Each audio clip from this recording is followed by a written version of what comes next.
Oakley dokley girls and blokeleys. Hello once again and good evening. It's a boy named Sue, coming at you live straight from a baked potato. Back with Tainted Grail, we're picking up where we left off last night. It looks like we're just about finishing up Act 2. We gotta go and do the minier rites. But first, we wanted to finish up the little side quest with the Stone Wardens, if we could. And then also there's this new dungeon here that we just stumbled upon.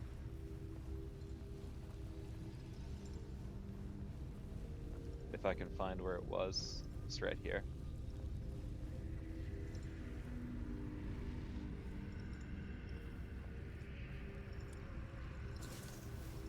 Okay, so just like always, we're just gonna jump right in and get started. Once we finish up Act 2, I think that we're gonna start DLC. I was looking online for some advice as to when to start DLC, and the consensus was generally that you should do it after Act 2.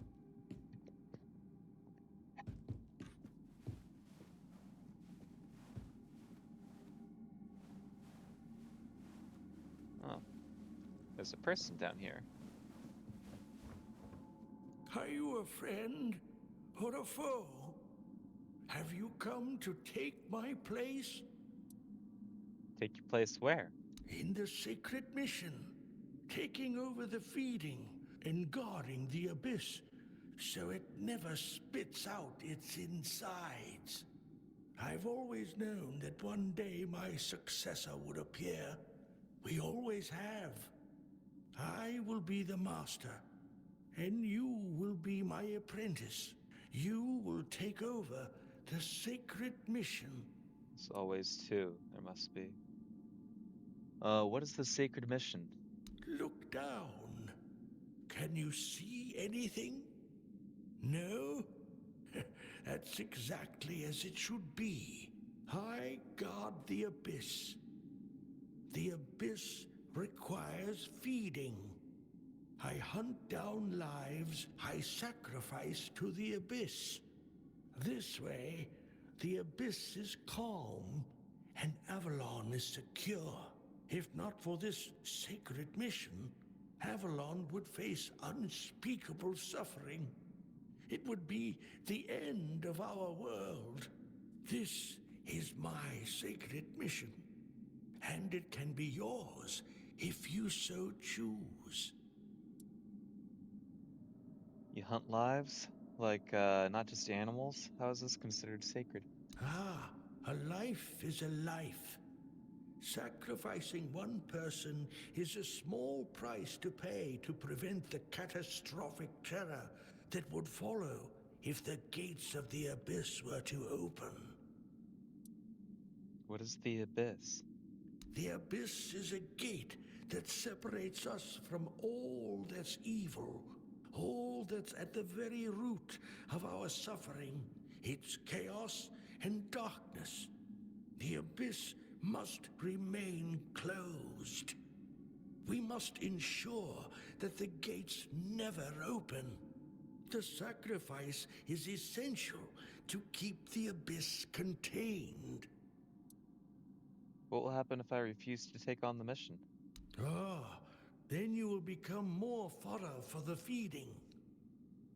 We will fight, I will defeat you, and your body will become the feed for those seeking to enter this world. My mission is to ensure that the abyss never opens its gates.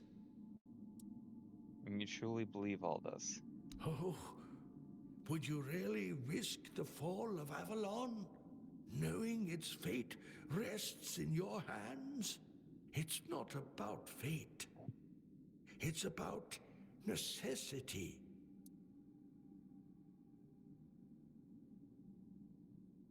Avalon's falling regardless of your mission. Trust me, I'd know. I respect your wisdom, my apprentice. The question remains, will you take on the sacred mission as the apprentice, or as the feed?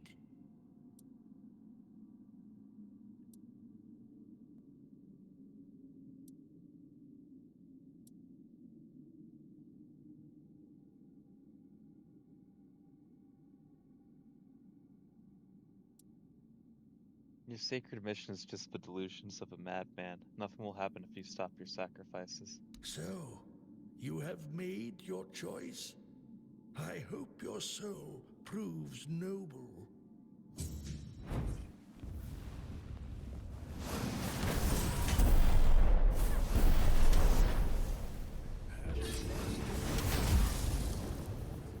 He says, hurts less than living.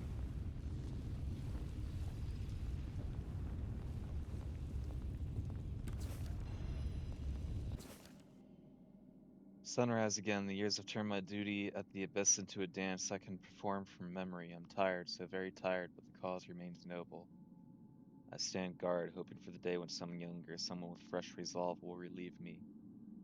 Perform the rituals with the same precision as always. Each gesture, each word carries the weight of decades. My body aches for rest. My spirit remains bound to this duty. The hope of passing on the torch keeps me going. My bones creaked more than usual today as I made my offerings to the abyss. I found myself longing for the end, not out of despair, but a deep desire to finally rest. If the devotion of my cause outshines the fatigue, I continue for the sake of the world. Looked into the abyss today, its depths as inscrutable as ever. I wonder if it knows of my weariness. I've given my all to this duty, and I'll give more, but the hope for a successor grows daily. Someone to carry on this noble task with the vigor I once had. Night silence was a heavy companion filled with reflections on my years spent at vigil. My heart is proud of the work, yet yearns for release. I pray for a young guardian ready to learn to step forward soon. Spoke to the abyss of my hopes today for a young one to take up this mantle. It's not just about passing on duties, but sharing the honor, the noble cause that's been my life.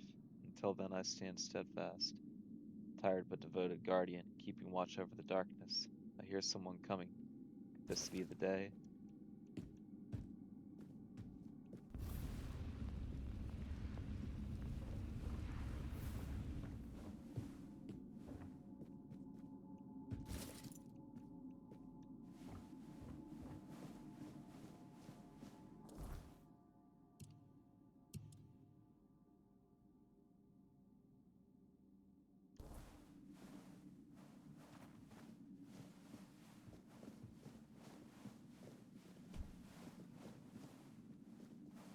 What happens if you jump into the hole?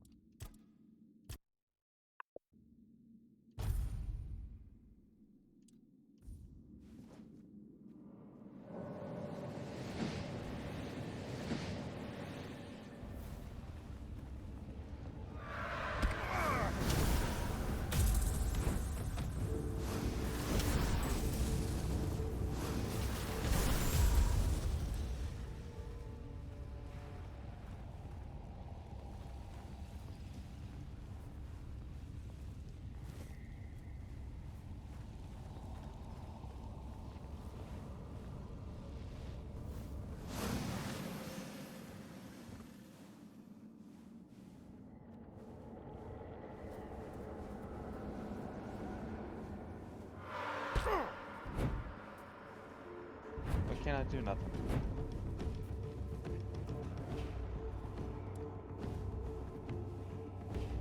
It's not letting me do anything.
What the fuck?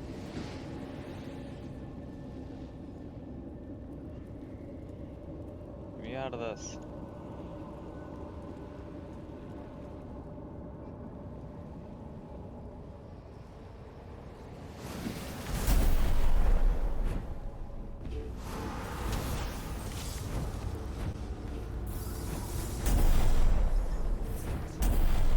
Hello, everybody.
There's a whole army of them down there.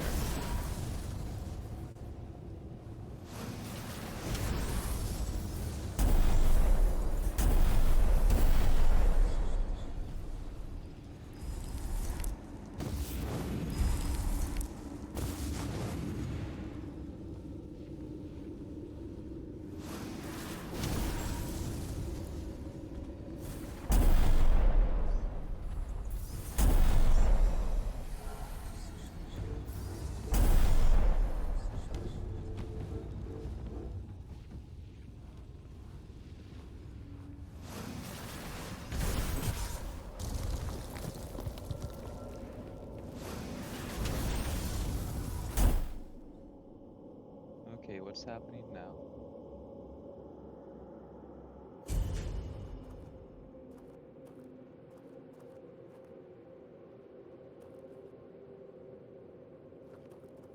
I destroyed a Fey relic in the Ghost Trail? Question mark? Alright, well. I guess we destroyed a Fey relic in the Ghost Realm.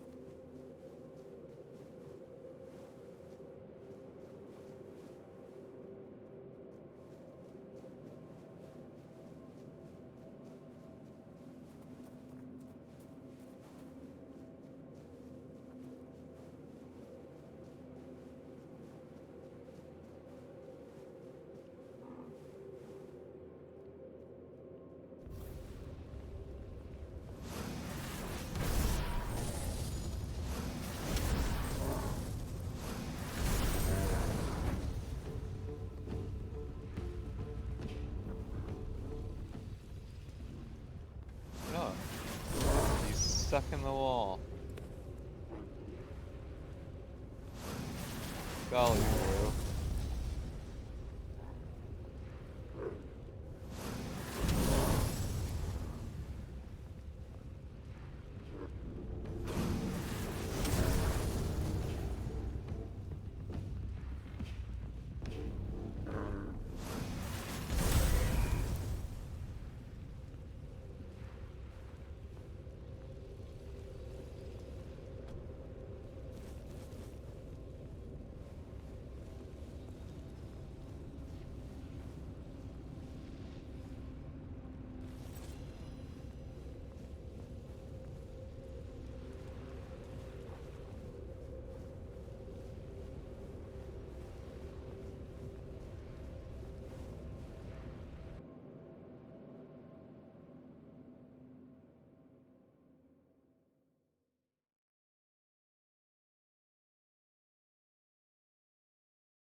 Okay, gotta get back to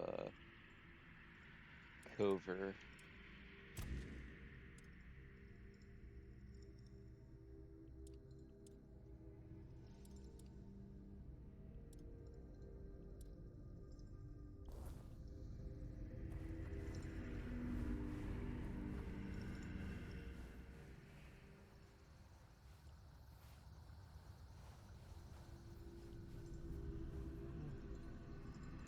It's fast travel.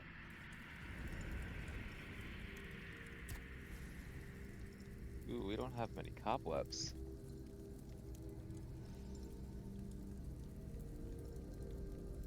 When did I use all my cobwebs?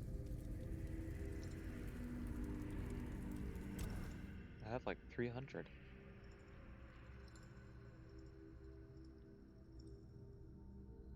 Oh well.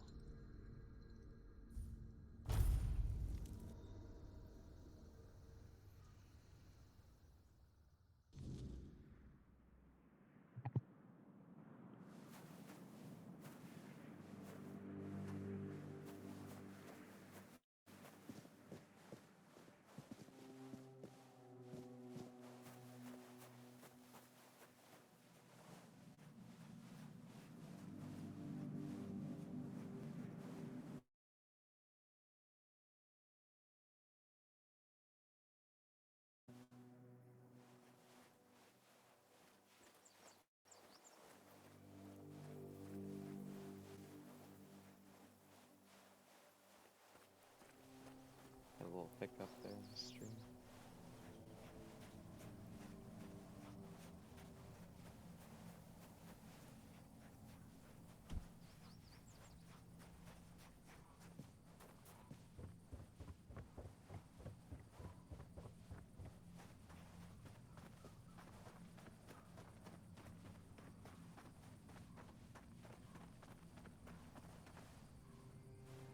Hey.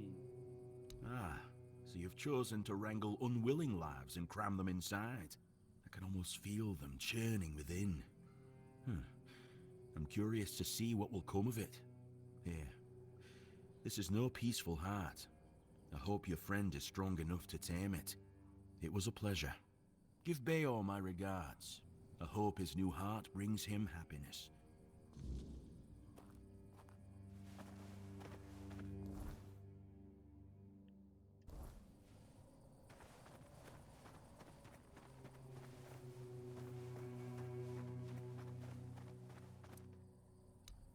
You sell things? No? Of course you don't. Do you have just meteorite ore sitting around your camp anywhere?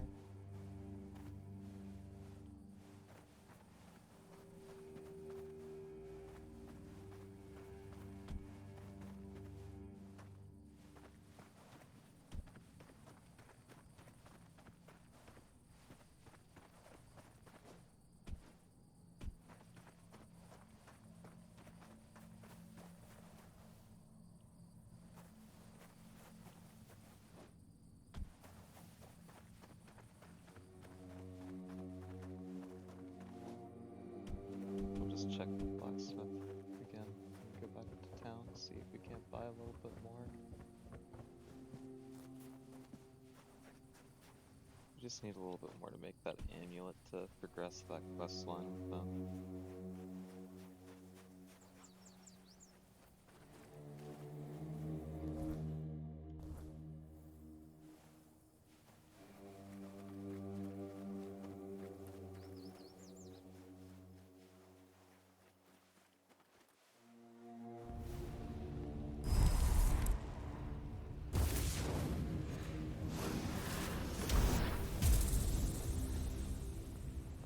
That's supposed to be 20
Nice to see you. Is it though, or are you just saying that?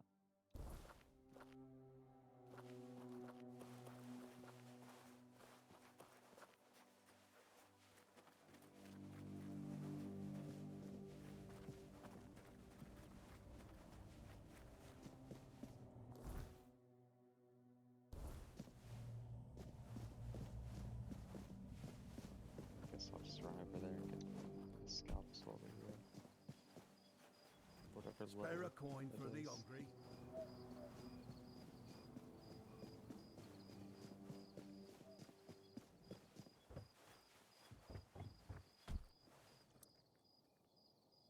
Good. Keep it up. I have no... So what's the story between you and Tam? Tom and I, we weren't just friends. We were brothers. Not by blood, but by survival. We ran together, fought together, stole together. Until one day, I put on this uniform and he didn't. I told myself it was for the best. That I was doing the right thing. But Tom saw it differently. He saw it as a betrayal.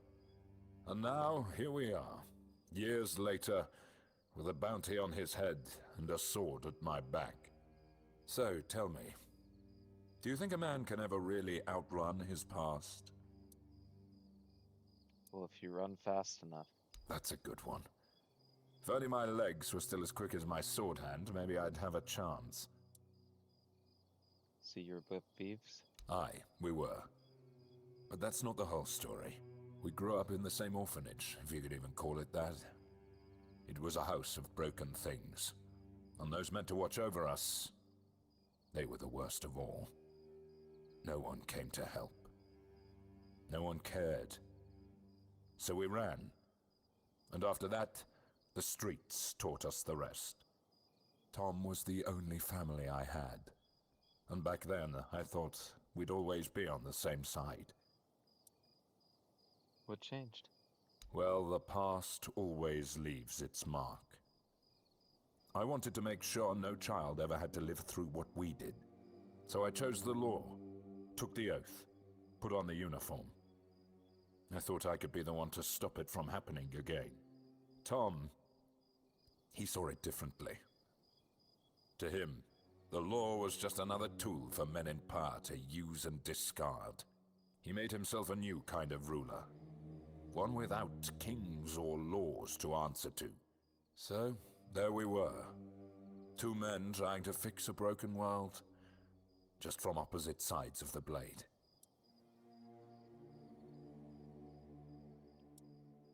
You did the right thing by entrusting this to me. I hope so.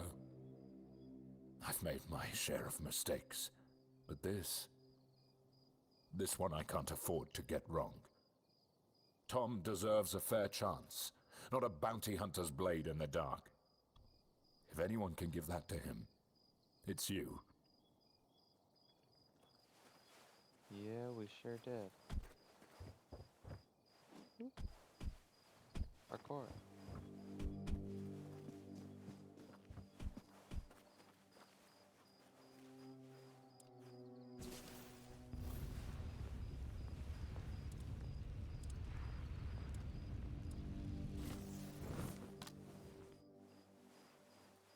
Got a new thumper for you, buddy. You're just in time. The forge is ready. Let me see if you got meteorite ore, actually. Ooh.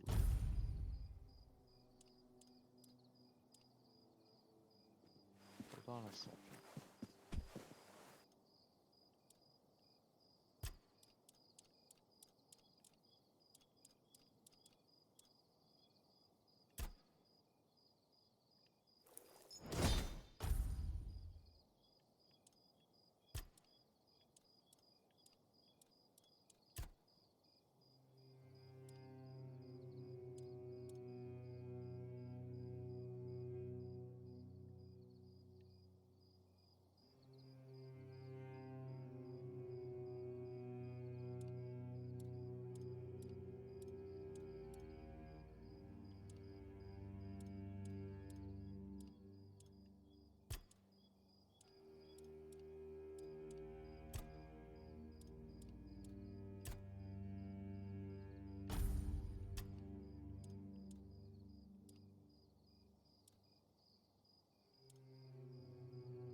You're just in time.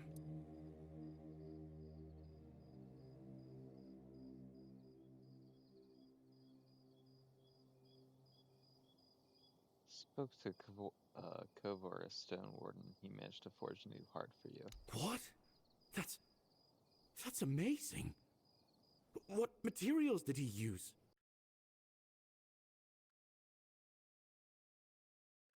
Oh my.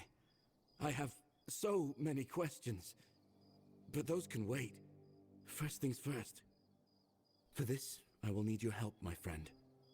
Once more, as always. So, shall we begin?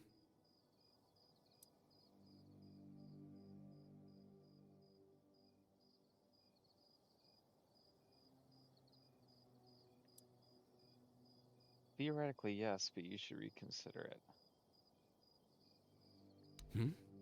Reconsider? And then what? Live with this failing heart, wondering how much longer it'll last? Waiting for the moment when the smallest thing, some bad word or stupid quarrel, shatters it completely? Why, in your opinion, should I back out now? Give me one good reason.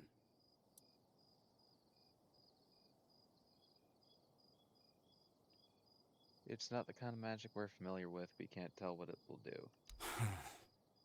You might be right. You were the one dealing with the Stone Wardens, after all. If you have doubts, then I suppose I should trust you. I feel foolish for making you go through all of this because of me. Keep the Stone Warden's heart. Maybe you'll find a better use for it.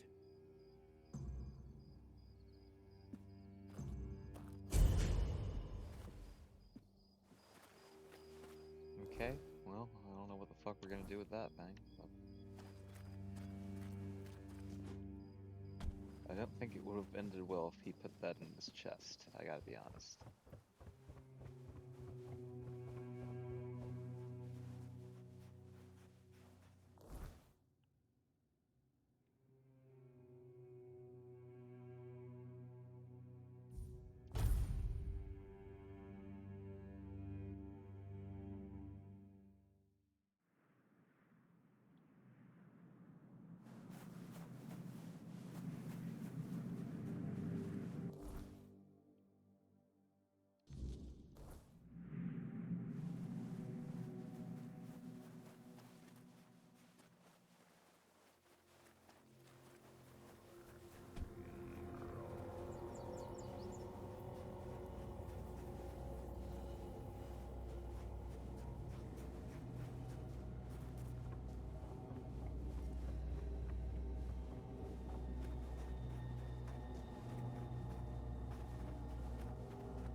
Hey, Well, here's the I'll be talisman. damned. Next time I see Uguay, I might even hold off on punching him in the face. Sending you here was a rare gift from him. He knows how grateful I am for every new pair of hands skilled in our craft. Take the talisman to Darvan at the Ulfer tribe. He'll know I sent you. But, well, don't get your hopes up. What do you mean? Even if Darvan sees your skill, you're still not Dalrida. We've never taken an outsider, and I doubt that'll change anytime soon. But for what it's worth, I'd gladly call myself your brother. Though I don't know if there's anything you can do to make it true.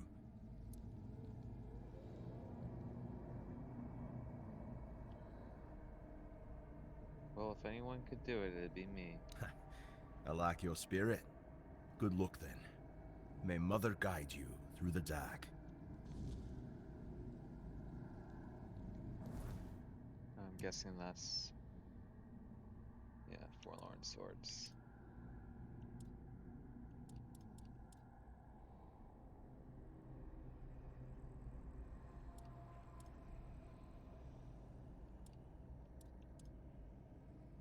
Okay.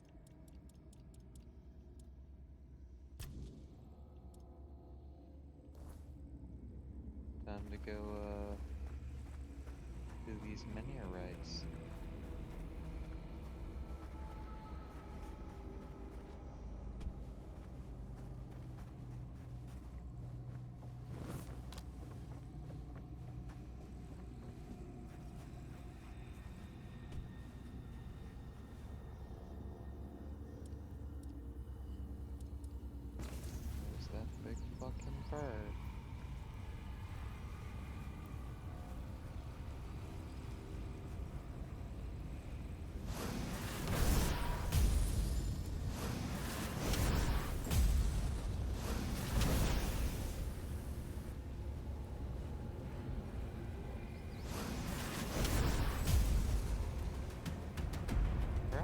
boys at?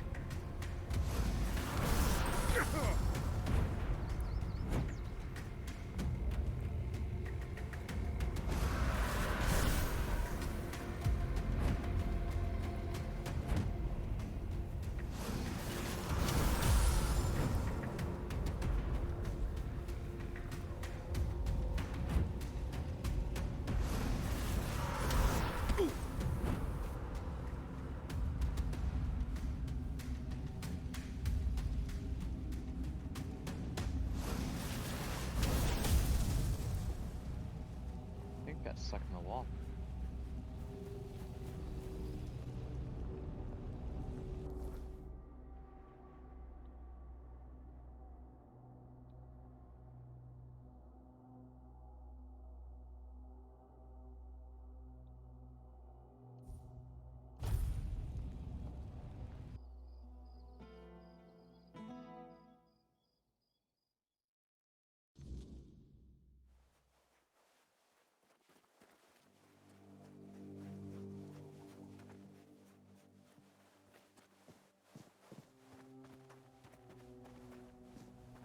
Yo, what is up, It dog? worked.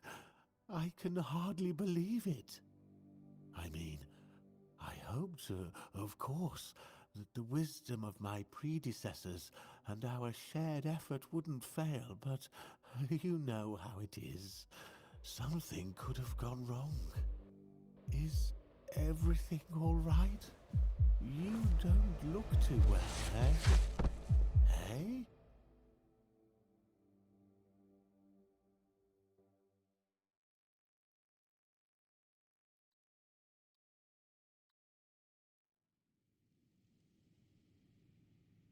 You need something? So, it's done. The Minhir is alive once more. This changes everything. The people of Cornacht will stay where they are. I wouldn't be so sure. The weirdness continues to thicken, and the threat of the Red Death hasn't passed. Besides, I still have my orders, and they clearly state where your Mynheer belongs. I know you have your orders, and I, as a lord, am bound by Camelot's law. But the moment of choice has come, and I stand with my people. I am the Lord of Cornacht, not Camelot. I cannot simply command my subjects to abandon their land. Of all times, you choose now to grow a moral backbone? Spare me. You are a lord, and it is your subjects' duty to do as you command. And if you defy Camelot, well, I don't think I need to tell you how that will end. But that's where you're wrong, Denholm. There is one thing even Camelot cannot dispute. Not if they wish to avoid a civil war that would break out if they defied their own laws. What are you talking about? How exactly is Camelot defying its own laws? I will lead an expedition to find the Holy Grail. Such is my will. What? So you've really thought this through, haven't you? Well, if that is the will of the Lord of Kurnacht, then Camelot will have no choice but to acknowledge it. I'll report this to command. They're in for a surprise.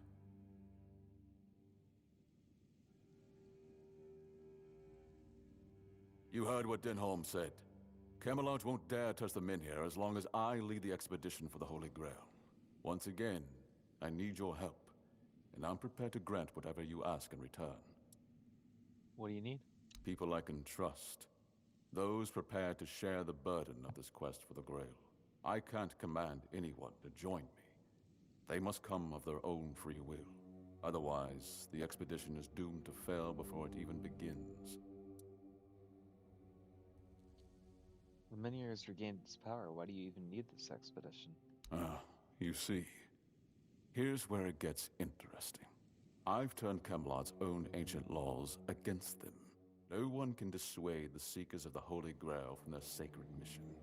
That means all orders are effectively halted until I return. With my shield, or on it. It also ensures the people of Kurnocht have the right to remain on their land until I'm back. Which, of course, means I don't have to return at all. You want to leave Connacht forever? I don't, but perhaps I should. A lord's worth is measured by the respect of his people. It is time I follow in the footsteps of my noble ancestors and do what must be done. If this holy mission can secure peace for my people, then I shall see it through. And if by some miracle we return with the legendary Grail, all the better. My word would become law, and the men here would remain untouched. By Camelot's own laws, I could even lay claim to the crown should I wish it, but I don't. My Kurnocht is enough for me. Who would want to join you on such a quest? I would start by looking among the most trusted and eldest members of our community. Our priestess, Niante, possesses unparalleled talent in healing. Her presence would certainly be invaluable on such a journey. Then there's Urfa, a skilled blacksmith who was once a formidable warrior. If not for the strength of his muscles, the strength of his mind could prove useful. You might also speak with Maggot. Since the two of you have been through so much together, he may not be thrilled by the idea, but I believe his heart is still in the right place. What do you think will convince them to join the expedition for the Grail? A sense of purpose in what we're about to undertake. Now that the men here is reignited, it no longer matters whether we return with the Grail or not. The people will be safe and retain the right to stay on their land. Each of them must understand that this is about the fate of all Kurnocht. For some, it might even serve as a chance for a change in scenery. Approach them with kindness. They all have their demons, and I doubt they'll agree to join if they are still tethered by unresolved matters. Alright, I'll ask what they think about the expedition. Thank you. And believe me, the reward you'll receive for your efforts will be priceless. And whether they agree or not, I will set out for the Grail. So you can give me a I will buy MasterCard? more time for Kurnocht.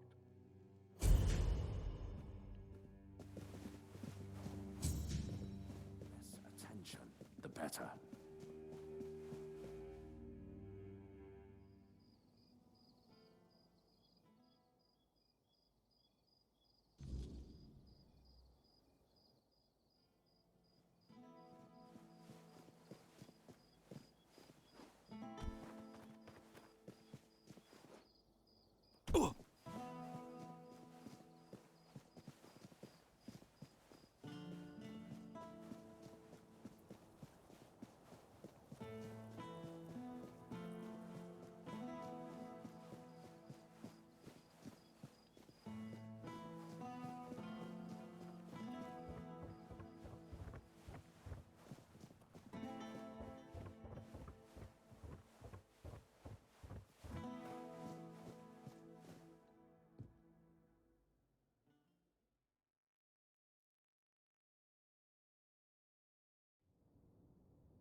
Yo, what's up, girl?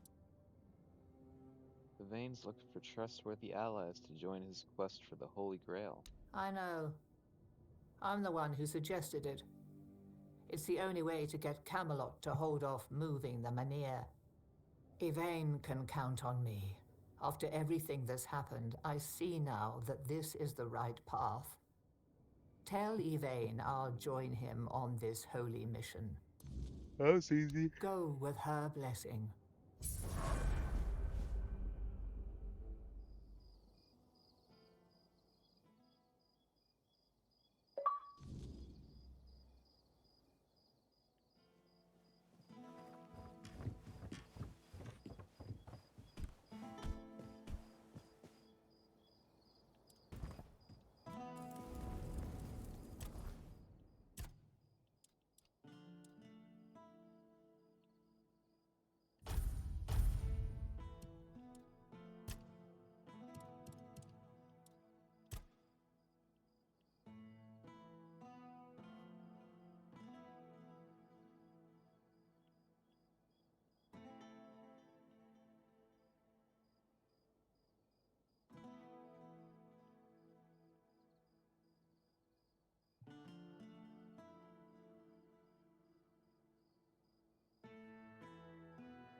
I stuck?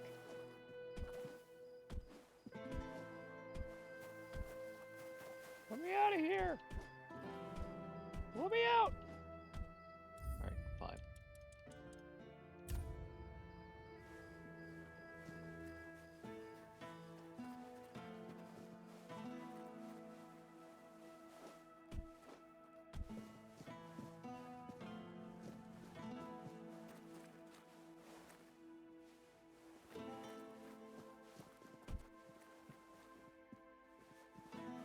This guy's still just squaring off against nobody.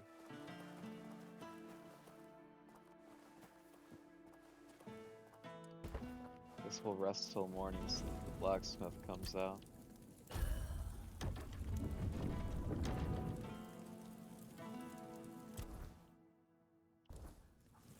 Guess I'm trying to hit level up. Just rest until 9 so that he actually is outside.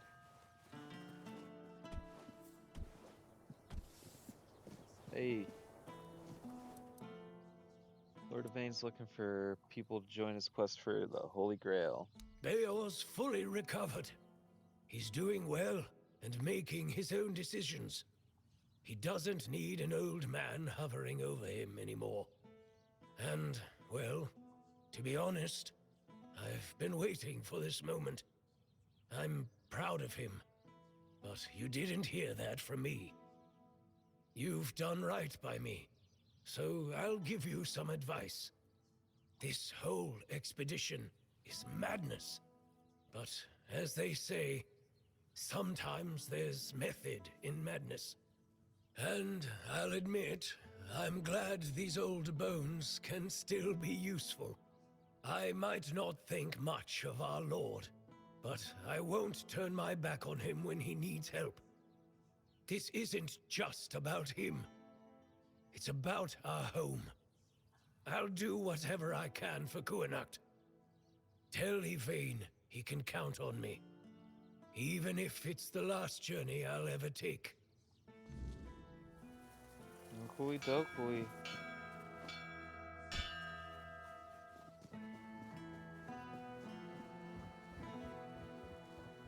How far away is Maggot?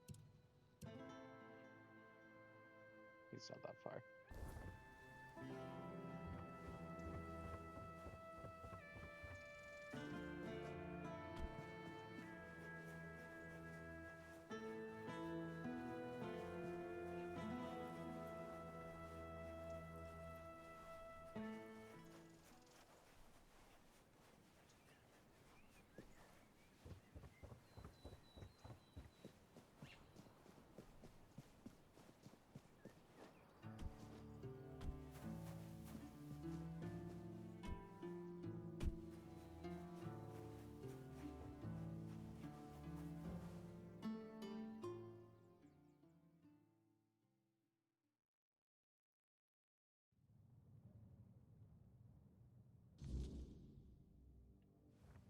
Hey, wanna find the Holy Grail? Really?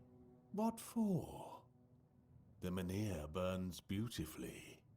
Nothing bad can happen now. He says it'll stop Camelot from moving on the Menhir. Ah, yes. That makes sense. I can see it now. And he sent you to me. How unexpected. You know, recent events have really given me a lot to think about. My head feels, lighter somehow. Turns out the world isn't ending after all. And I don't need to stock up on mushroom brew to survive. Besides, I have this feeling that Lady Fate might still have a plan or two left in store for me. Joining the Holy Mission. That sounds like one of them. Tell Yvain I'm ready to join the expedition, and I'll gladly stand by his side. Oakley dokley. Time to get back to Yvain.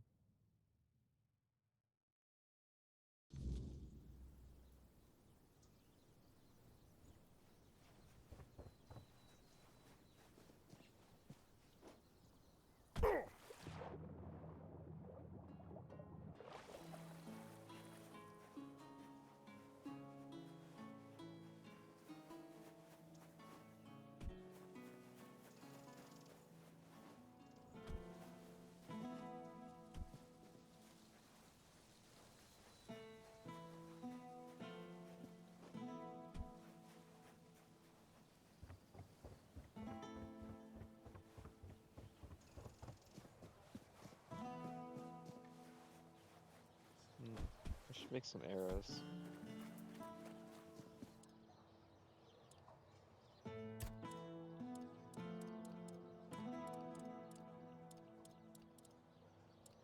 Oh, I guess I can't. Usually I have a bunch of like old wooden broken arrows. But I guess I haven't been picking them up.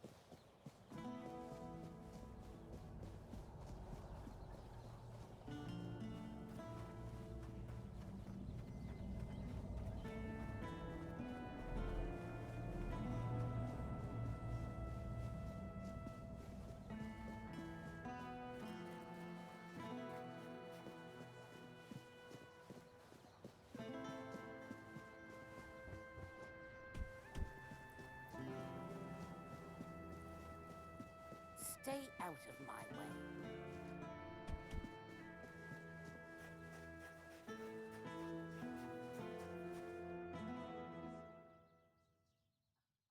I wasn't trying to go into the family crypt.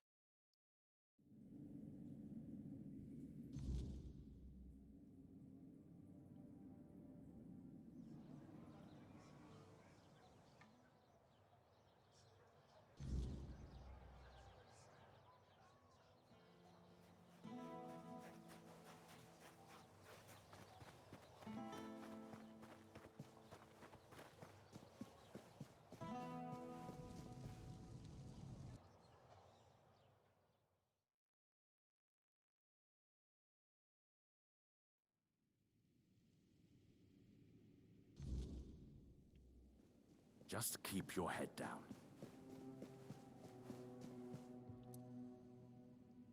About the companions for your journey. What news?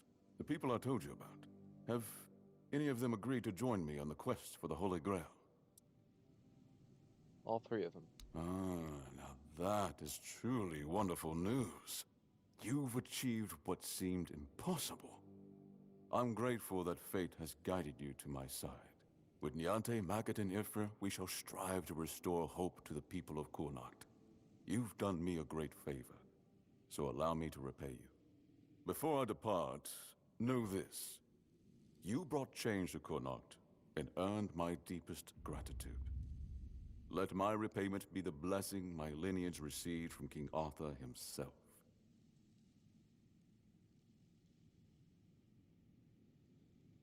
Be the shield that watches over Kurnacht, as House Terion has done for generations.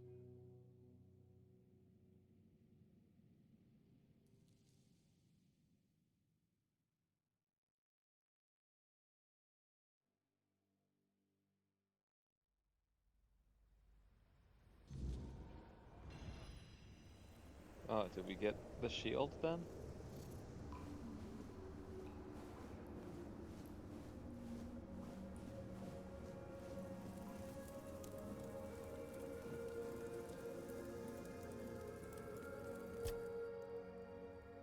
What do you think about Yvain's decision in the Grail quest? It is a bold decision, and I am glad he finally made it. It was wise of him to invoke the old laws. Camelot will not dare to break them, and the men here will remain in Kurnacht, at least until the lives of its people are in immediate danger. It's an ancient law I established myself. I am glad you chose to help him. With company like this, his mission may yet succeed. Even if Yvain does not return, his actions will be remembered. Of that, I am certain.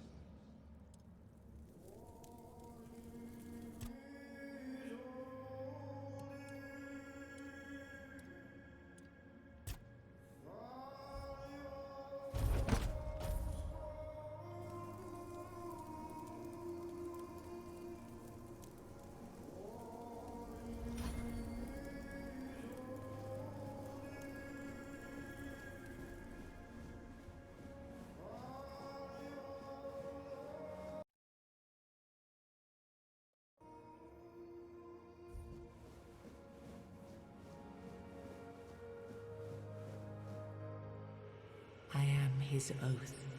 the weight of duty that shields the faithful.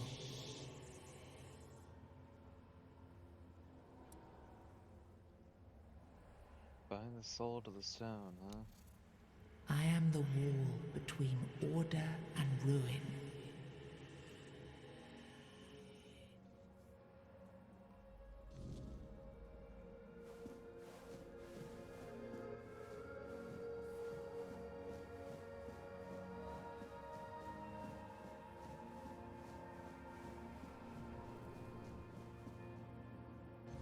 You can't just allow for things like that to happen.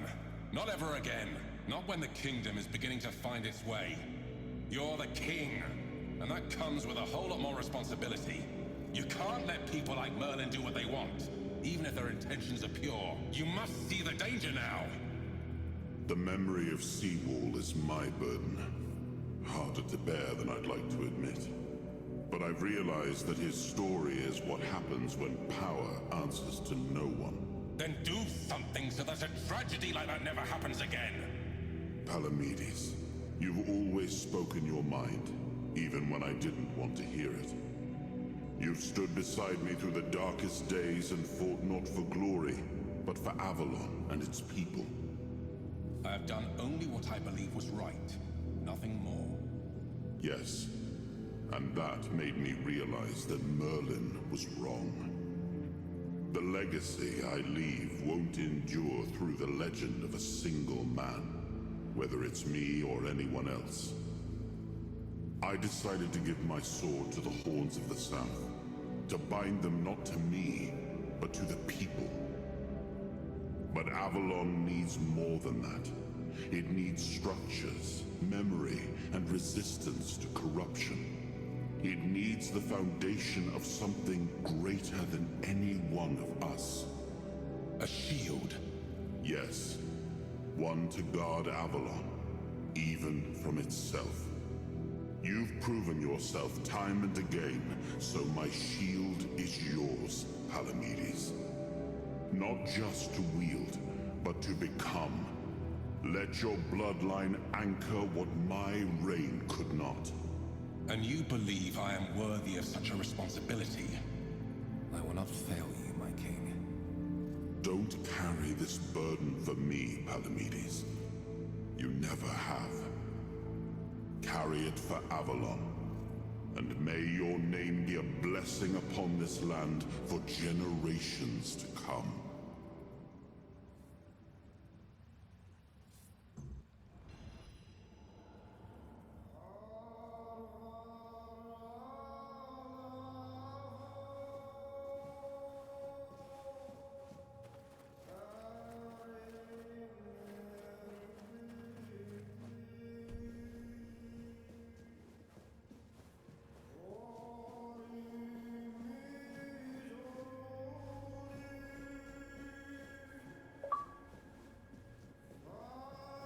He was the shelter against the storm. He was the vow unbroken, the bulwark that stood when all else fell.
Now I understand. The shield isn't an object. It's the bloodline itself. But I also remember the shield was meant to resist. Not enemies, not blades, but corruption, Compromise. Cowardice. Palamedes understood that. Nothing I've seen here reminds me of him. The kingdom we were trying to build. Lord Yvain. A joke of a man. A mere shadow of his ancestor. Not worthy of his title, nor of leading his people. Aren't you being a bit harsh? I tried to build something lasting. Something that wouldn't depend on me to survive. I distributed power, tied it to oaths, not blood. Gave regions autonomy, left behind symbols to bind them. But what we've seen so far, that's not a kingdom. That's theater. People playing at being lords and commanders, taking on roles they don't even understand. What is it that Denham and Yvain don't understand? All I've seen here is fear.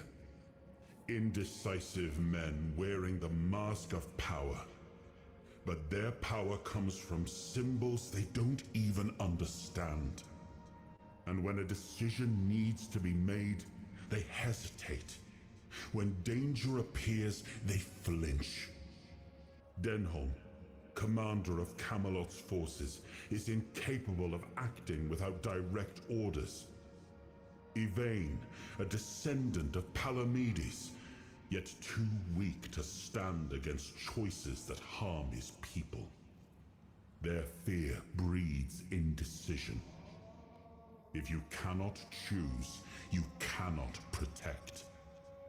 And if you cannot protect, Avalon rots. But Yvain did choose to seek the Grail. That has to count for something. It was you the men here responded to. And you who rekindled it. You did all the work. Turned the situation into something Yvain could exploit. Without that, Kuanacht would still be waiting. For what? A miracle? That's why I have to come back. Without us, without hands that act, this land just waits and rots. You told him Merlin may disagree, but what did you mean? Merlin wanted me to become a symbol. But I realized that one person, one myth, won't be enough. This kingdom needed more. It needed to stand on stronger foundations. And so, I left mementos behind, to serve as cornerstones for various facets of the kingdom. It seems we were both wrong about this. You make it all sound obvious, but this is a rather complex political situation.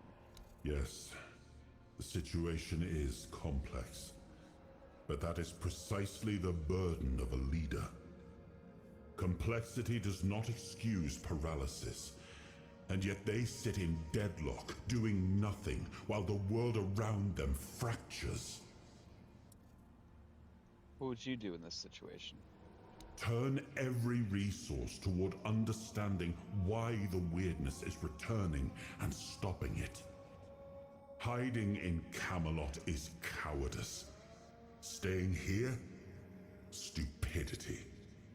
But what I would do doesn't matter. This is precisely why Palamedes was made Avalon's shield. To judge for himself what serves the people.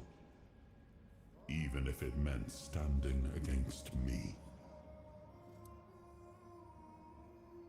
Why do you think your kingdom isn't prospering? We gave our people peace. But they've come to take it for granted. Perhaps those who live without struggle grow soft, and in comfort, they let go of their values. Symbols, without the will to uphold them, are little more than ornament. Except for the symbol of a shield, what did Palamedes receive? I named his bloodline the Shield of Kurnacht, and granted them dominion over this menhir, with full autonomy. The land here is among the richest in Avalon. This place was meant to stand as a counterweight to Camelot's rising power. What do we do now? Well, my friend, they still call me the once and future king. Still hold feasts in my name. Feasts won't save them, but action might. We've wasted enough time. Let's move to the Forlorn Swords and find my crown. Let's make me whole. It's the last hope for this wretched kingdom of ruin.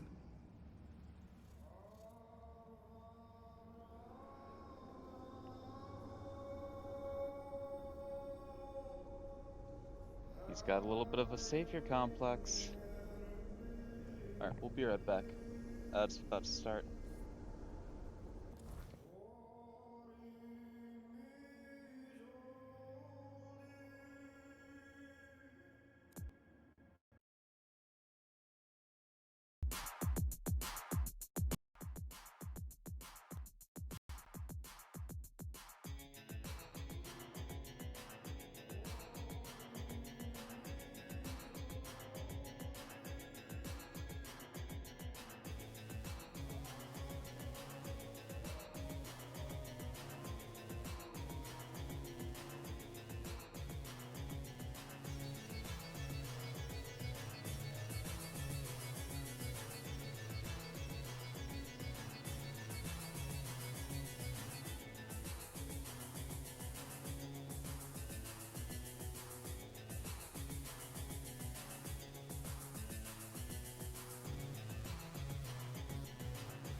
Oakley dokley, we're back.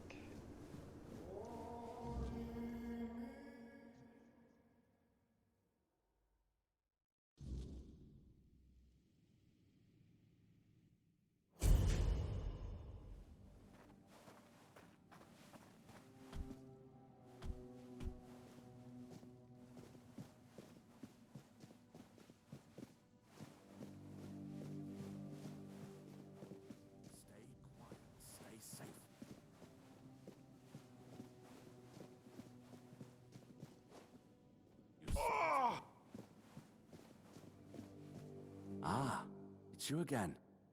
What brings you back to the court? Farewell. Absolutely nothing.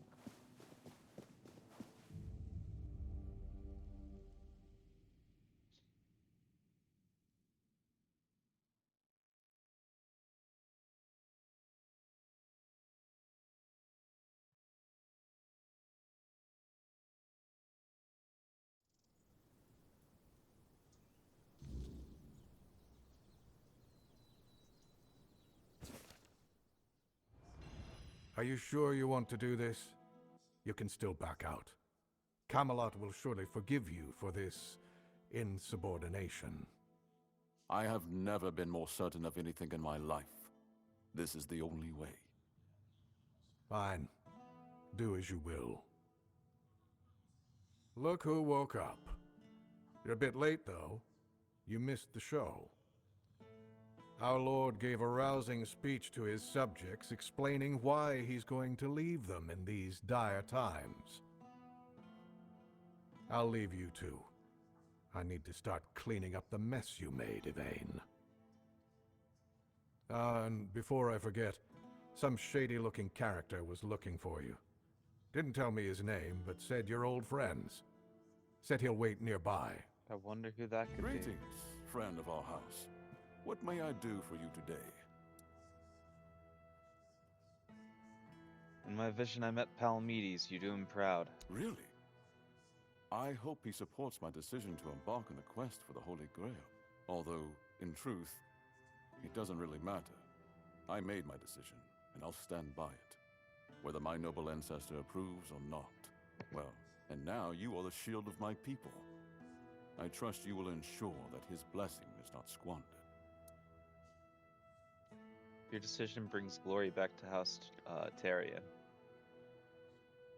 House Tarion ends with me. Lady Maeve was never granted the chance to give me an heir.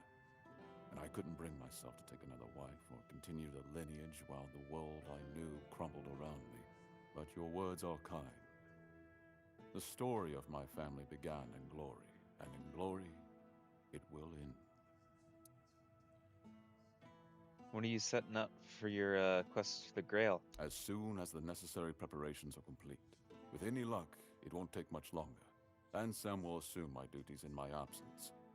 He is my most trusted man, and he is respected by the people. For now, he's assisting me in gathering supplies. I do not know when or if I will return. Connacht and its people must be ready for either eventuality. What's going to happen to Connacht? I cannot say for certain, but I have faith that Ansem will manage. Truth be told, he's been the one keeping things in order for quite some time now. Since Maeve's passing, I've been all too aware of how much I've neglected my responsibilities. Camelot will keep the peace in my stead, and I can only hope that the people of Connacht will come to trust Denholm and his men. We may not agree on every matter, but I cannot deny Denholm's honor. When I return, it will have to be enough. And so, I thank you once more. House Tarion is... no, wait. I am personally deeply indebted to you. Because of your efforts, my family has the chance to reclaim the glory it once knew.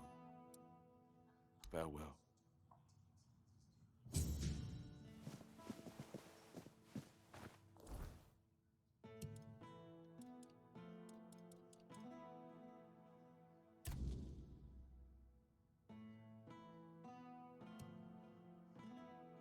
There's a mysterious invitation in my bag. This letter find its intended recipient. Court hereby announces the forthcoming celebration of King Arthur's birthday, day to be marked with due honor. On this occasion, you're invited to attend the festivities. Details of the journey are provided with this invitation. Your presence will be welcome and duly honored. May fortune guide your path. Drog Fier Bolg, Royal Chronicler.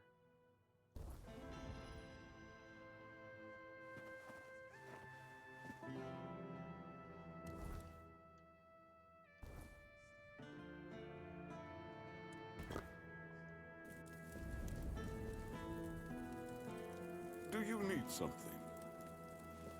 Says Arthur Memory set a bonfire, so I did that, and I still can't talk to him.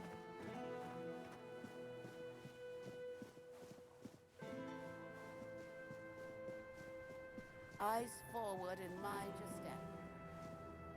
Well, well, look at you. Moving along nicely, aren't we? You're piecing him back together faster than I expected. We're getting closer to the end. And since you've proven yourself so capable, maybe it's time. You should have enough power now to enter his mansion. Here, go to this place and see if the door opens for you. Arthur's mansion? No. If you want to know the truth about the man pulling the strings, it's time you took a look behind the curtain. It's the house of someone I once called my employer, Orin. The same one whose plans got you out of the island asylum. What's in there? I don't know. We stopped seeing eye to eye on certain things, and our relationship soured. That's all you wanted? No, not really. There's one last piece of Arthur's soul waiting for you. The third artifact. His crown, this time.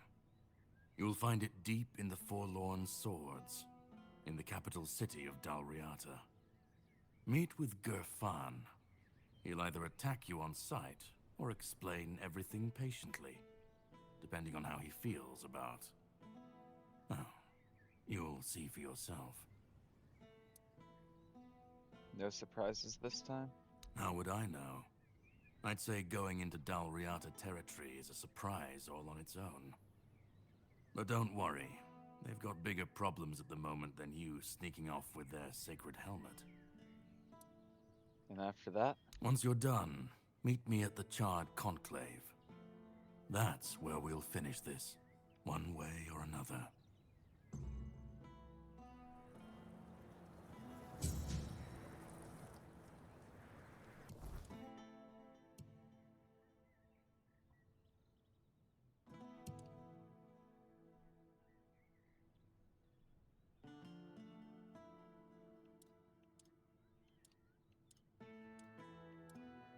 Okay, so we've got a birthday invitation to a cave.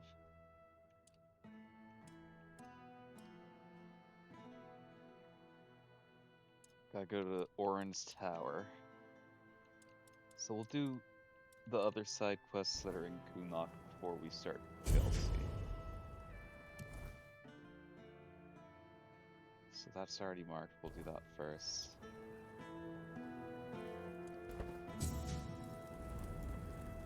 Still can't talk to Artie? Weird.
Zard, you want to talk to me now? Weird.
Alright. See what kind of party they're throwing for me.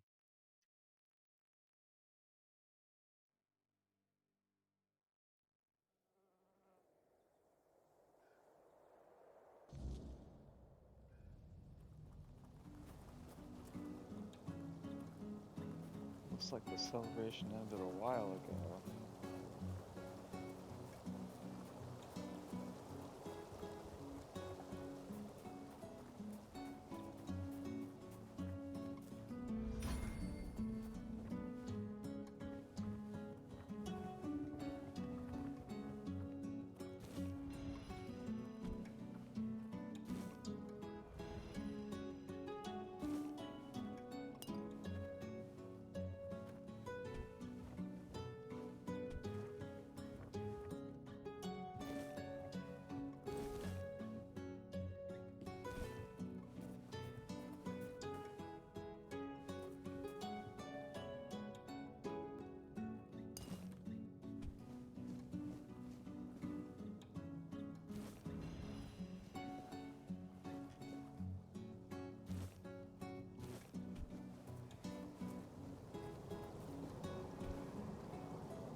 Prayers are poems, candles are ritual, oat cakes, a river of wine or a river of blood.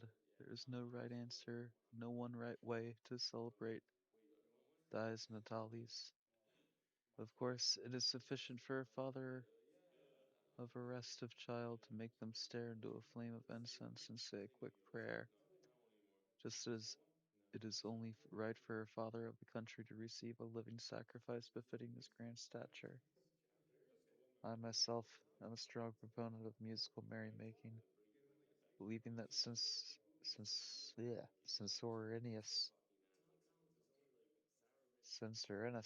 I don't know fucking know, has was right to claim that music governs movements of the body and the soul alike, and as such, cannot be foreign to the harmonies of our birth, to the great hall of our universe.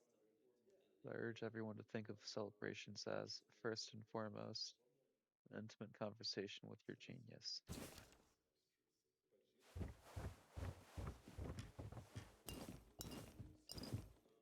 There's a couple of things of wine here.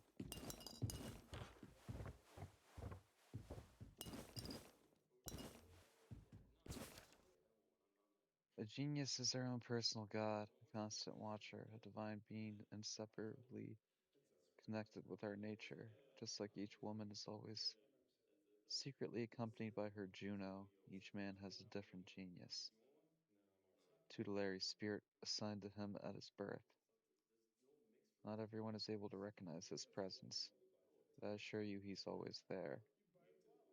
Learning to listen to him, cherish him, to act in accordance with his wishes, is to be an exemplary human being whose tomb will surely be covered in tears one day. To celebrate your genius is to celebrate the divine in you. That is the most vital part of Dies Natalis, as well as the ultimate act of self-love. Of course, the geniuses of good friends or wise rulers demand extravagant festivities as well. In the later parts of this book, I aim to present the philosophy behind a perfect party, the result of a detailed, lifelong study my genius has done well in assisting me with.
A lot of food and booze here.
I, Drog Fearbolg, being of sound mind body, do hereby declare war on every blasphemous cur who dares to celebrate the day of their own birth. I refuse to stand for heretic rites of Roman swine, who falsely believe themselves to be divine. There's only one God, and he is my king. If I ever see you blow out a birthday candle, I will extinguish the flame of your life.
barrel shot bow.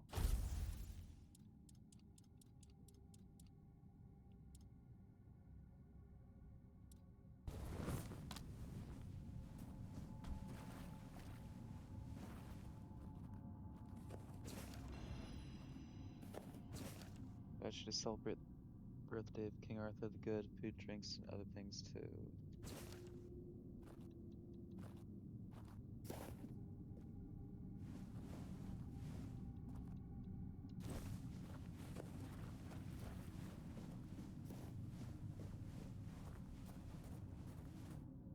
Arthur, our beloved once and future king, let this sacrifice.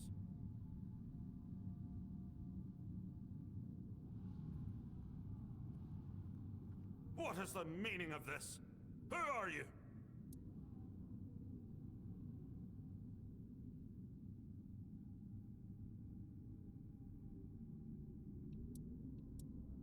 Where'd you even get the idea that Arthur is a genius? Because it is the only thing that makes sense.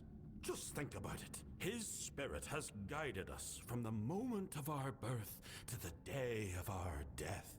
And even beyond, we still feel his presence. His will shaped our lives, dictated our very fate. Only a fool would deny that Arthur is the genius of all mankind. Women excluded, of course. Women are not capable of experiencing Arthur's genius.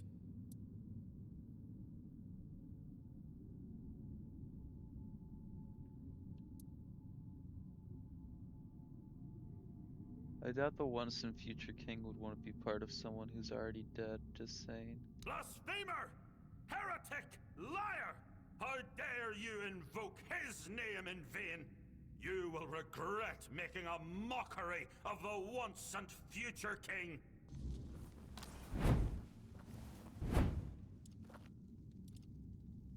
We shall see about that. Suck.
sure are. Bear witness, the genius speaks through me! You guys just chill the fuck out.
We need to shut him the fuck up.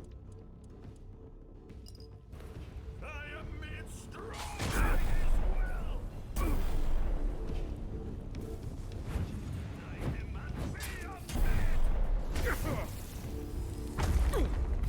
God damn it, please no. Ah, fuck me, after all that.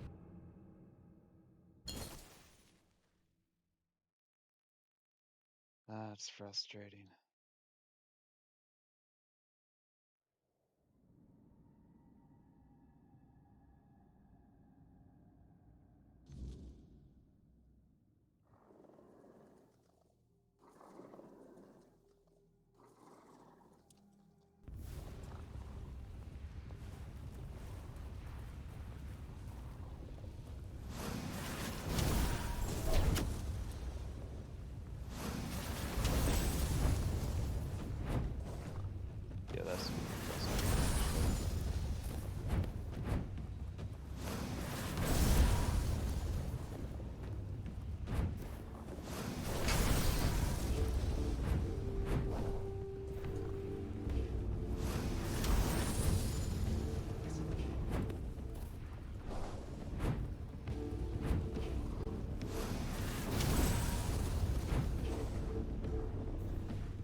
Fuck these people.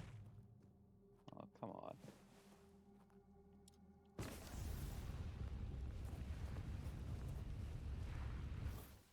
Arthur, our beloved.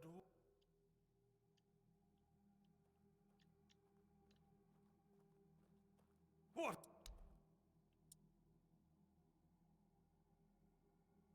Blaspheme! How dare you will.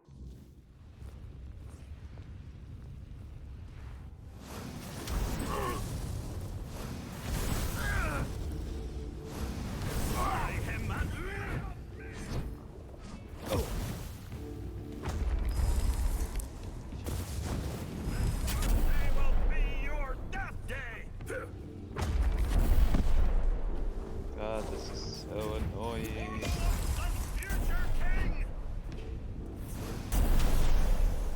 Reminds me of that fucking gang fight in Dark Souls 2.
What is the... Shut up. Last part, you...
This isn't fair.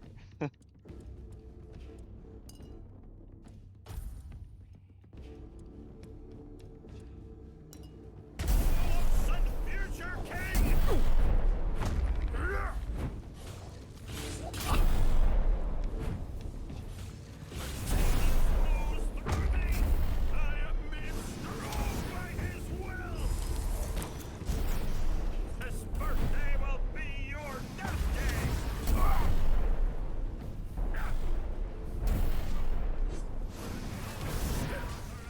Oh my god.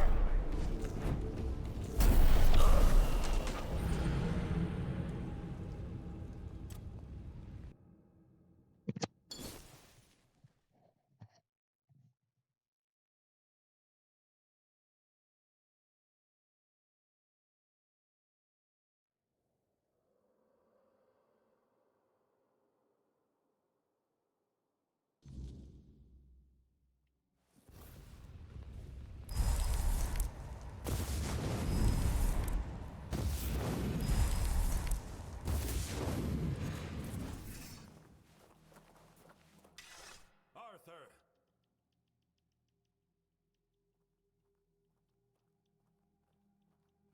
What? Blasphemy! How dare you will...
Mayhem and beyond me!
This might be the most annoying fight that we've had in this game so far.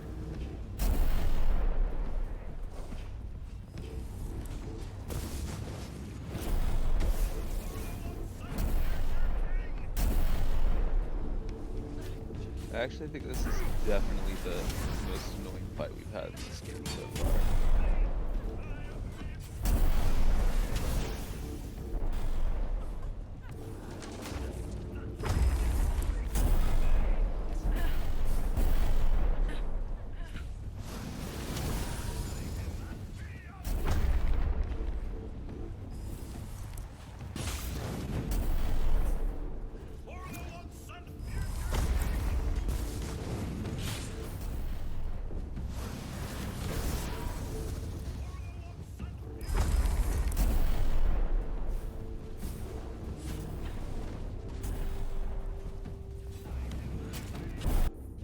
Save you. No, I can't say that, but you're nice, okay.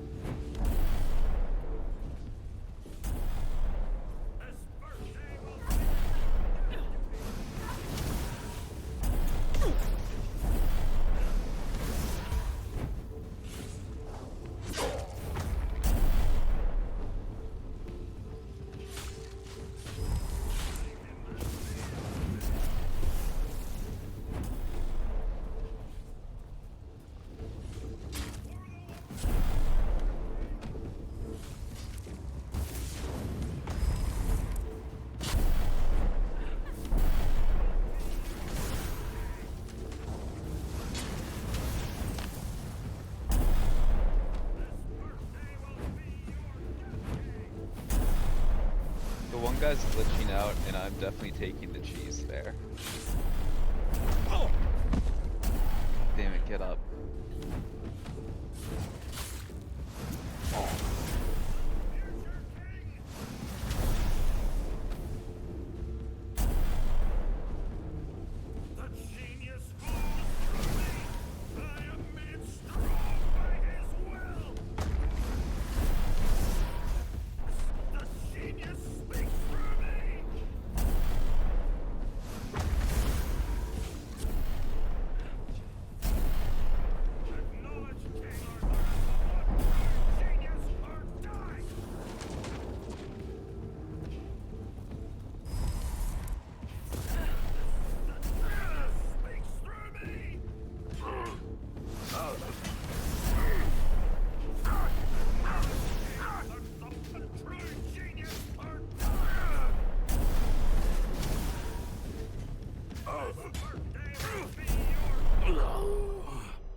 They were the most annoying fucking people I've ever fought in this game.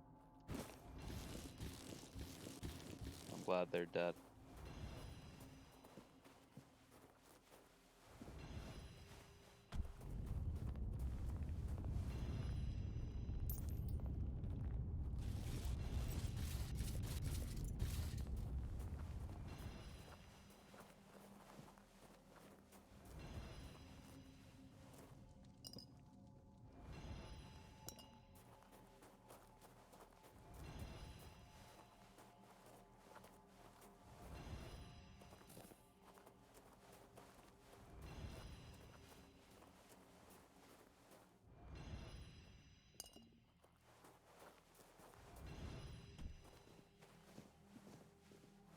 Where'd the other one go?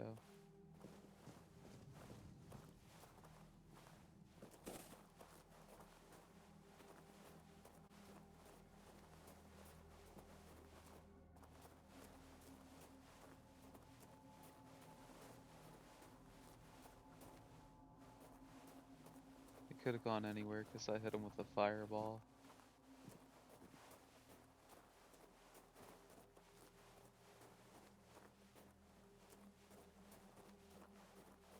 I'm sorry, it's oddball.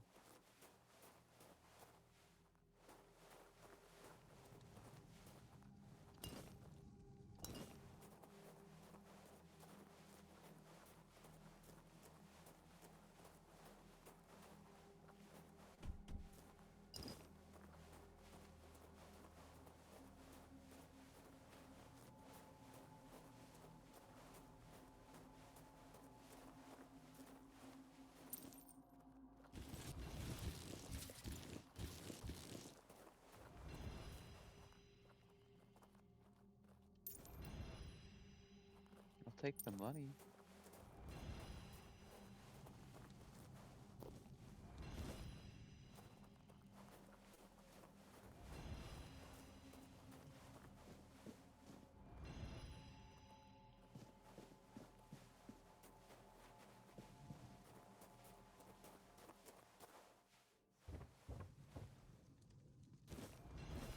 Tiny birthday hat and a birthday hat.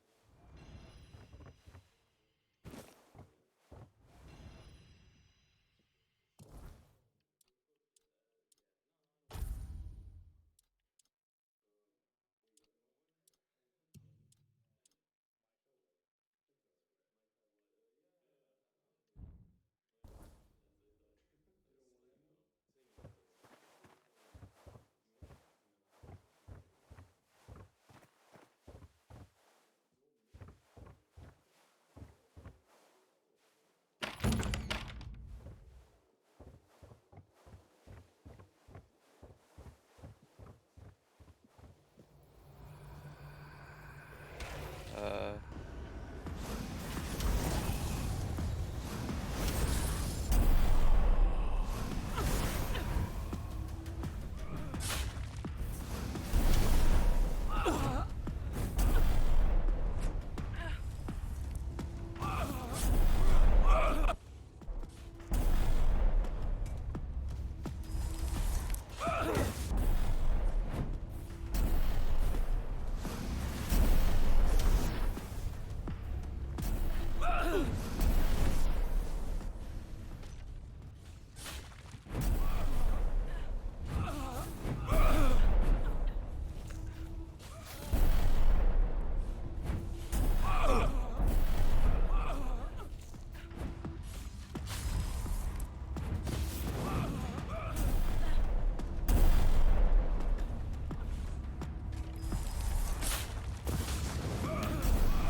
well, this turned out to be way more of a fucking ordeal than what I thought it was gonna be.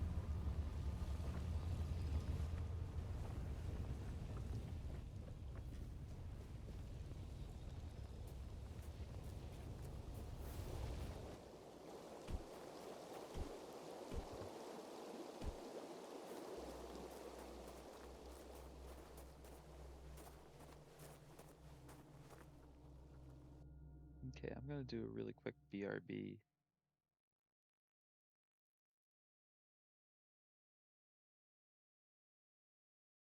So I will BRB.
Okay, we're back.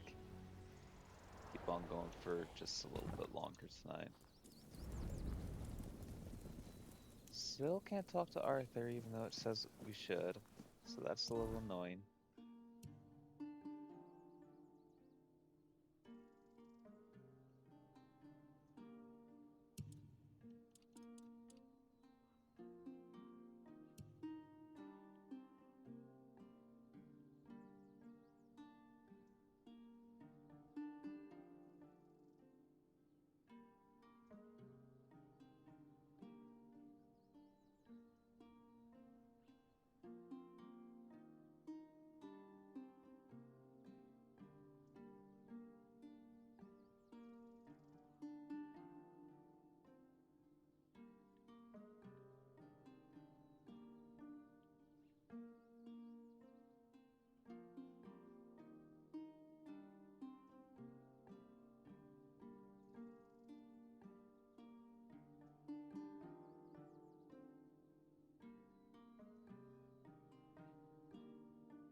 Do I see somebody over there?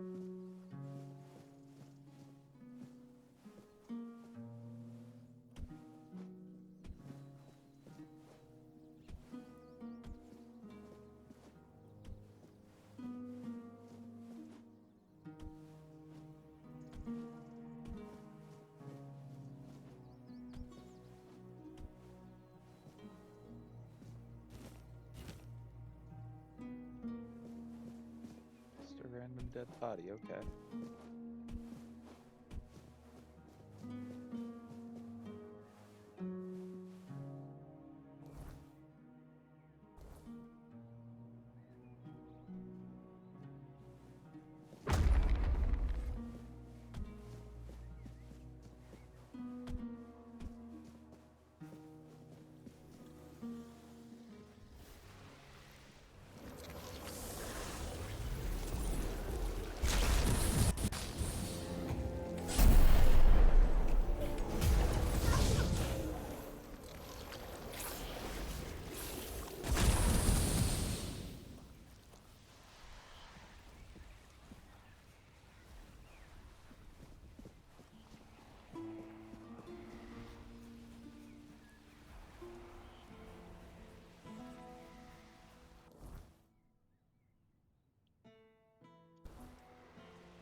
Greetings, my king.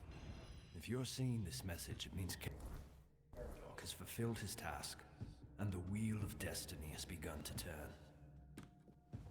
I am Orin, your majesty's devoted servant, and the apprentice of your friend Merlin. Nothing would bring me greater joy than meeting you face to face. Alas, that must wait, for our paths have yet to cross, though I hope it will be soon. In the meantime, please treat my home as your own. Make yourself comfortable. Rest from your hardships, and seek the knowledge you require. And you, brave vessel, remember to heed your lord, King Arthur, now and always.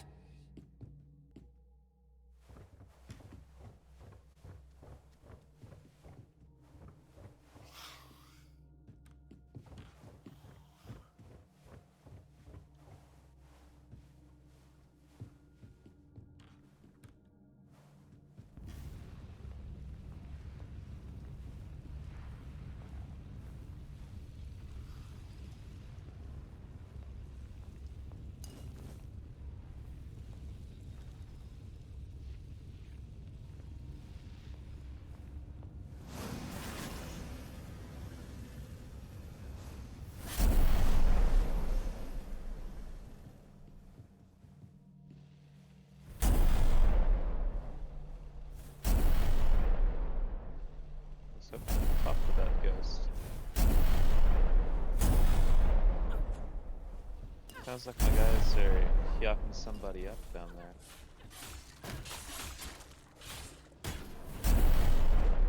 Or possibly getting yucked up. You have no idea how long I've been waiting for you, my king. I've memorized Merlin's plan for your resurrection. Yet I'm certain my master made a mistake somewhere. I just can't pinpoint quite where. The theory of revival itself, the technique for performing the ritual was flawless. After all, you always return to us.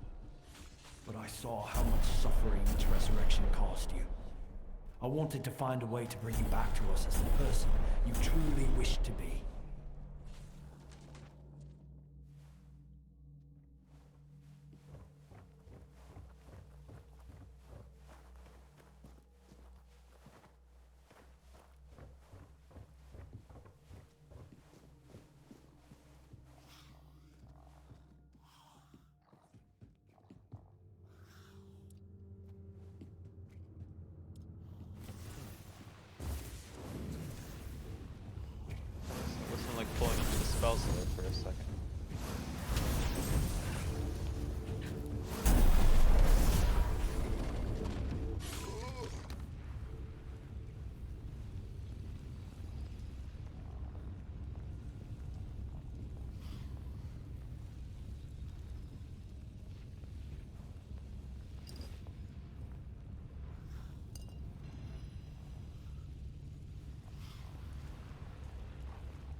king. I understand that what Merlin and I have done was against the laws of nature. You know how many brave knights gave their lives so we could find a way to bring you back. This sacrifice was not in vain. You here, Avalon has a chance of a true paradise. And now, I believe I've found the way to make it happen.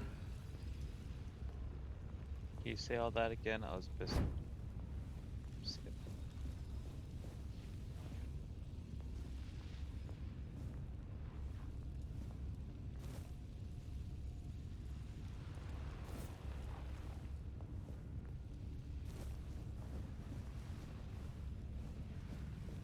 Has got some flying books.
My dear brothers, who saw fit to cast me out of the circle for going against nature, know this, I have not spoken my last word. I will not deny your accusations, for is going against nature not the next logical step after mastering it? Nature is not merely to be respected or obeyed, but to be subjugated. Neither life nor death should be set in stone. You draw power from this land, yet you fail to see its full potential. The end, any end, is but an illusion. Great Merlin understood this, but you chose to turn your backs on his teachings, calling them irresponsible. Mark my words, brothers. One day you will pay dearly for your cowardice. This world is ours, its secrets belong to us. Its laws should be shaped by us. There should be no aspect of Avalon beyond our control. I will not stop my research. I intend to leave a long and lasting mark upon this world. There is nothing you can do to stop me.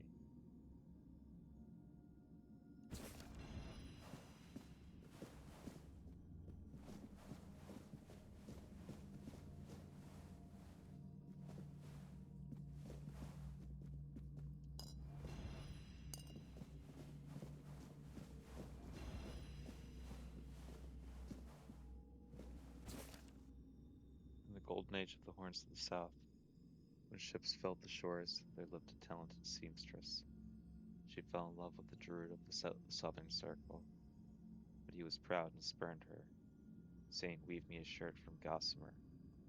Only then will I take you as my bride."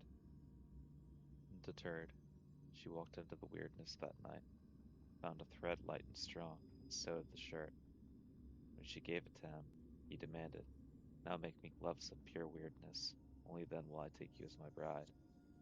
Fearlessly, she went into the night, found starlit crystals, and using the thread wove them into the gloves. "Fine," said the druid, "meet me at dawn in the great cromlech and we shall be married." But when she came to wed him, the druids caged her forcing her to weave the weirdness until her death and beyond. For druids care not for love or devotion, only for power. The gossamer thread equals ethereal cobweb, and the starlit crystals equals the weird stone. Make a powerful armor.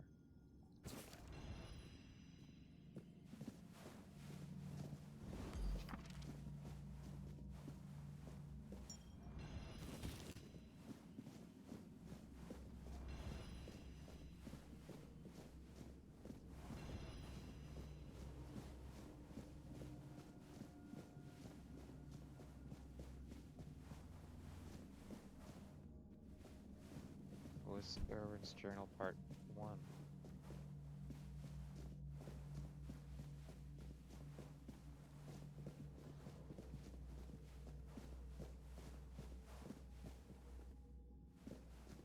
Is Part 1 up here?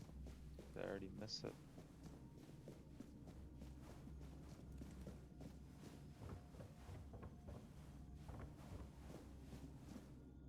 Yep.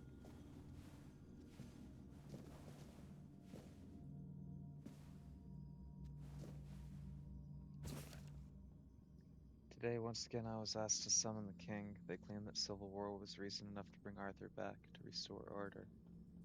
All my arguments were in vain. I warned them, the more often we wake him, the worse his state becomes.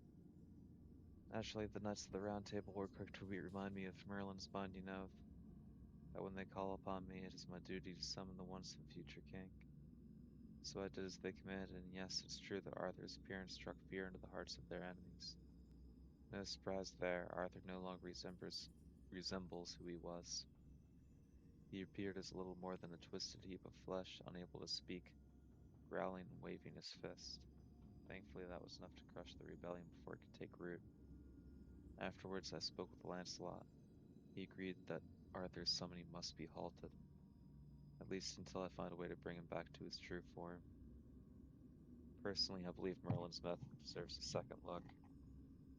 It was he who instructed me to call upon the king according to aspects suited to the crisis at hand.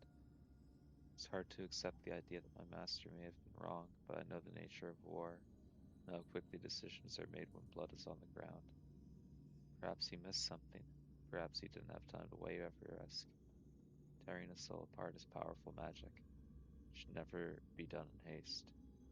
And yet, he swore he had no choice. The only difference is I have time, and I intend to use it.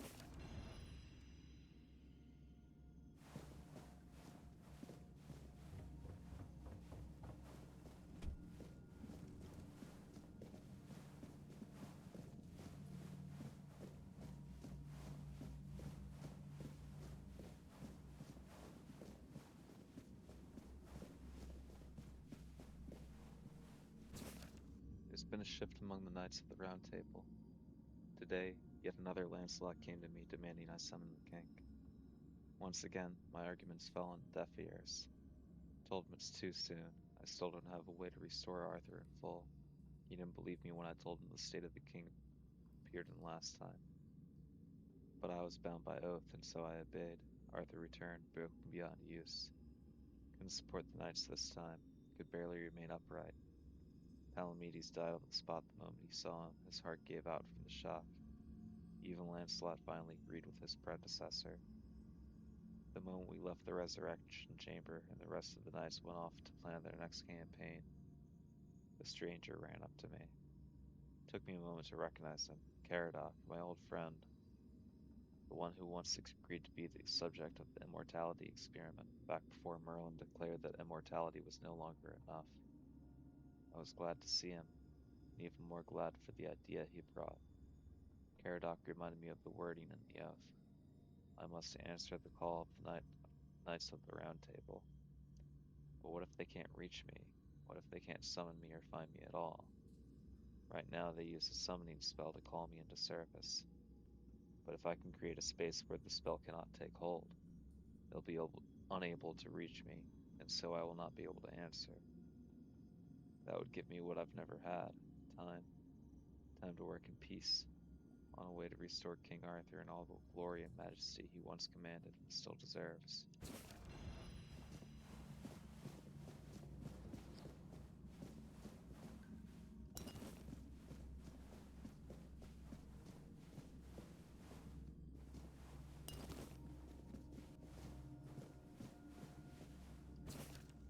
I won't lie, my workshop, hidden deep in the weirdness, serves its purpose brilliantly.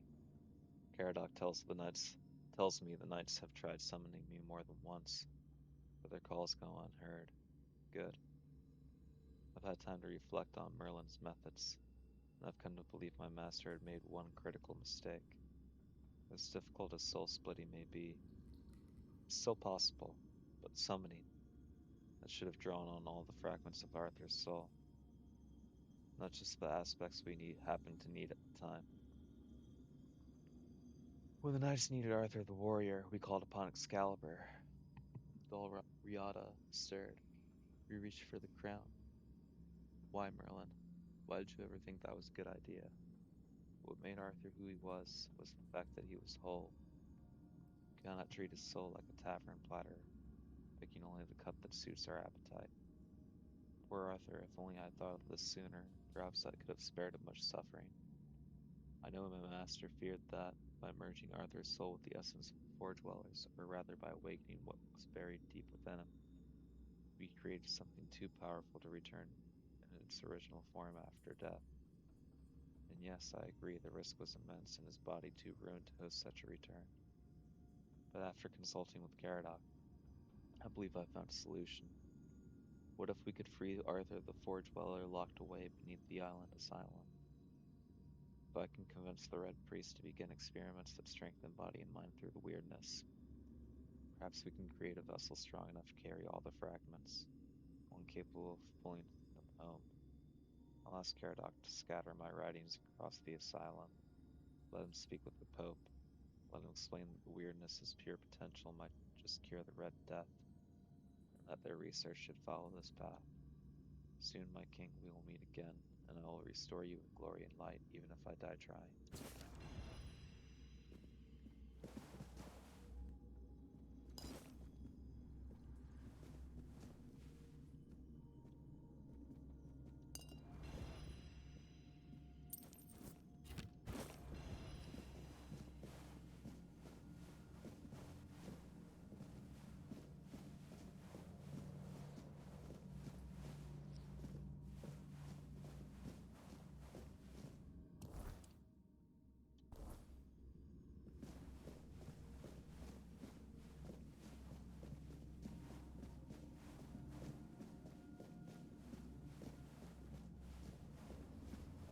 Okay, get me out of here, I guess.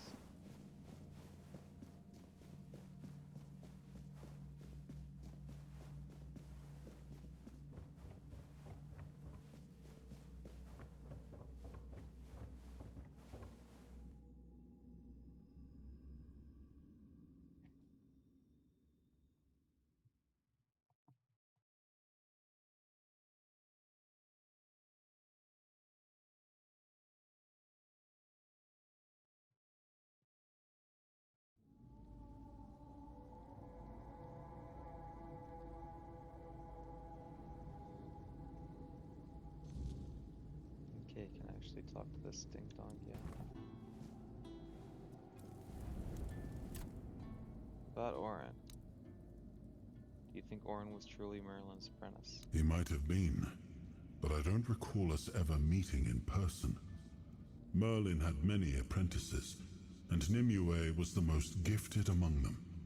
But even she never spoke in my presence. It is possible Merlin forbade his students from speaking to me, though why he would do such a thing, I cannot say. But Orin seems devoted to a cause he believes in. It's a refreshing perspective, and unlike any we've seen so far. What do you think of the knowledge Orin has gathered? Honestly, I had hoped his discoveries might help me recover some of my lost memories. Sadly, they did not. I remember what Merlin and I chose to do. I simply thought I could reconstruct the reasoning behind our decision. But it seems even Orin wasn't certain of that. I regret that Merlin didn't share his thoughts and decisions with his apprentices. They might have helped us now, on this journey. Do you agree with Orin that you should return to your full form? I'm not ready to answer that question. and I sense the final decision won't be mine to make. You're more important than you think, and our fates are bound together to the very end. In the end, Orin's opinion may not even matter.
I feel like there's still a couple of different areas in this, or on this map, where you could interact with something after you got the shield. I can't remember where they would be though. Oh, excuse me.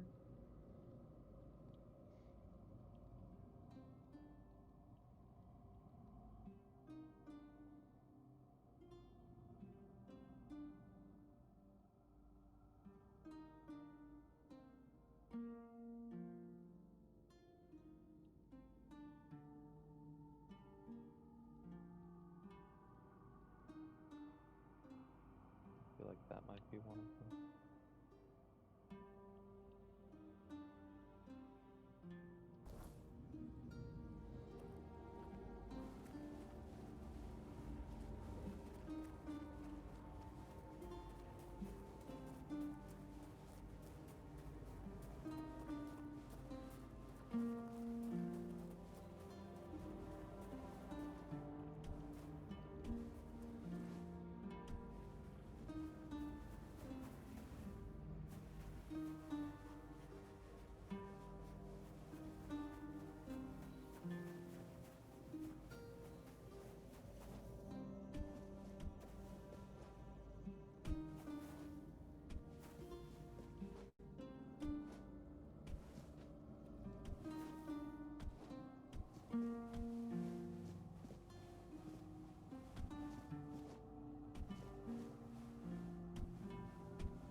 I've already been here or not.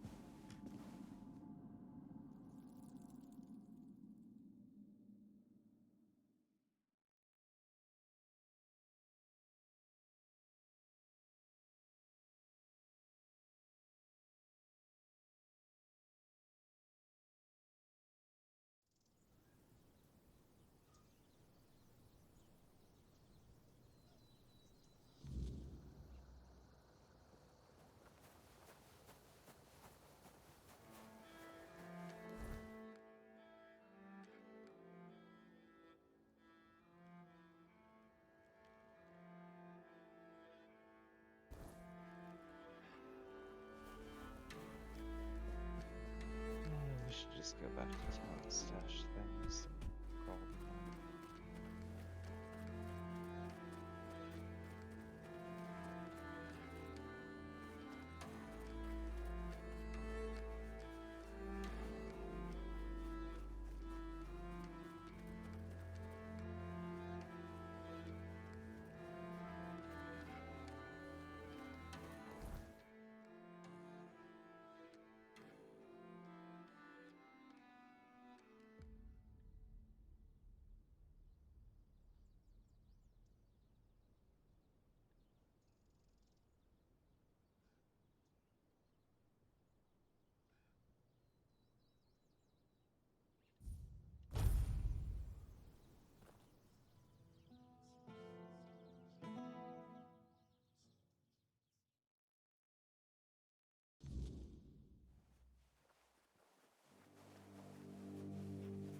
Yeah, this is where we're gonna call it for the night.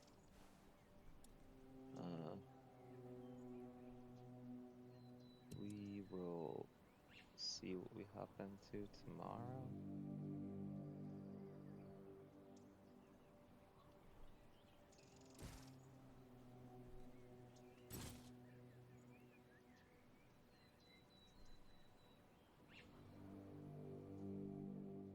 If we hop into this, we'll...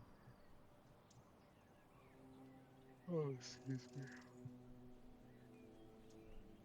We'll take a little browse around the map, make sure we're not missing anything as far as things we can interact with.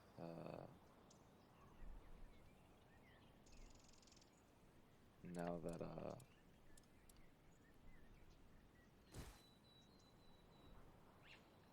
that we have the shield or whatever.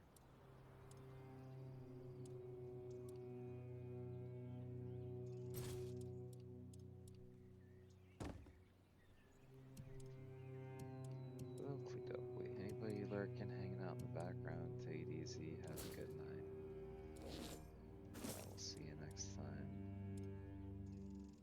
This has been a boy named Sue, found much live straight from Big Potato.